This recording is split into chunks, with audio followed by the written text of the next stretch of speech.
ইয়াত আহিতো সঁচাকৈ বহুত ভাল লাগিছে। এতিয়া শৰতৰ আমি সকলোৱে জানো যে শৰতৰ আগমনৰ লগে লগে কহুৱা ফুল নিজে নিজে প্ৰকৃতিৰ এইটো বিনন্দীয়া সৃষ্টি। প্ৰকৃতিয়ে জানো কেনেকৈ গম পায় শৰতৰ আগমনৰ লগে লগে কহুৱাখিনি এনেকৈ ধুনীয়াকৈ ফুলে। এইফালেদি মানুহ বাছেৰে অহা যোৱা কৰি থাকোঁতে সদায় মানে এপাক এইফালেদি চাবই লাগিব, চালেহে যেন মনটো ভাল লাগে তেনেকুৱা হয়। এতিয়া আমিও আহিছোঁ আজি দেওবাৰ বুলি পৰিয়ালৰ সকলোৰে লগত ফটোকপিটো চিনটো থৈ দিওঁ। অহা বছৰ বাৰু কিমান কেনেকৈ কি ফুলে সেইকাৰণে এবাৰ চাবলৈ আহিছোঁ আৰু এইখিনি। খুব ধুনীয়া পৰিৱেশ এটা পাইছোঁ ইয়াতে আহি।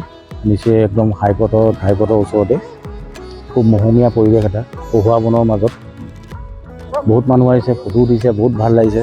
সকলোৰে মনবিলাক ভাল হৈছে। এটা যি জুবিনৰ গানৰ ওপৰত কহুৱা বনৰ ওপৰত জুবিনে যিটো গান লিখিছিলে, আজি সেই কহুৱা বনৰ মাজত আহি আমি জুবিন দাকে দেখা পাইছোঁ।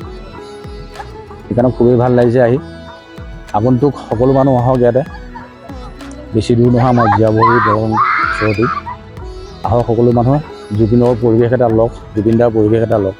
জুবিনদাক ইয়াতে আপলোড কৰিছোঁ আমি, যেন সদায় এই কহুৱা বনৰ মাজতে জুবিনদাকো আমি দেখা পাইছোঁ, সদায় পাওঁ যেন। সেইবাবে আমিও আহিছোঁ, সকলো মানুহ আহক।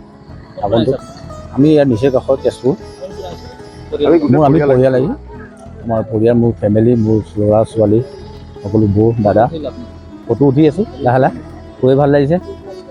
আৰু আপোনালোকলৈ আগন্তুক যি জুবিনদাৰ জাচিটোৰ বিষয়ে সকলো অসমবাসীয়ে লাগি আছে, আপোনালোকেও লাগক। সকলো মানুহ অসমবাসীকে কৈছোঁ, সকলো লাগক। এই জাষ্টিছ পাব লাগিব। এই কহুৱা বনৰ মাজত আমি যিহেতু জুবিনদাক দেখা পাওঁ, আৰু এই জুবিনদাক দেখা পোৱাৰ কাৰণে আমি এই জাষ্টিছৰ কাৰণে লাগিবই লাগিব। এই জাষ্টিছ নহ'লে আমাৰ অসম কেতিয়াও অসম হৈ নাথাকে। কাৰণ জুবিনদা আমাৰ সত্তা, আমাৰ আত্মা। জুবিনদা আমাৰ আত্মা।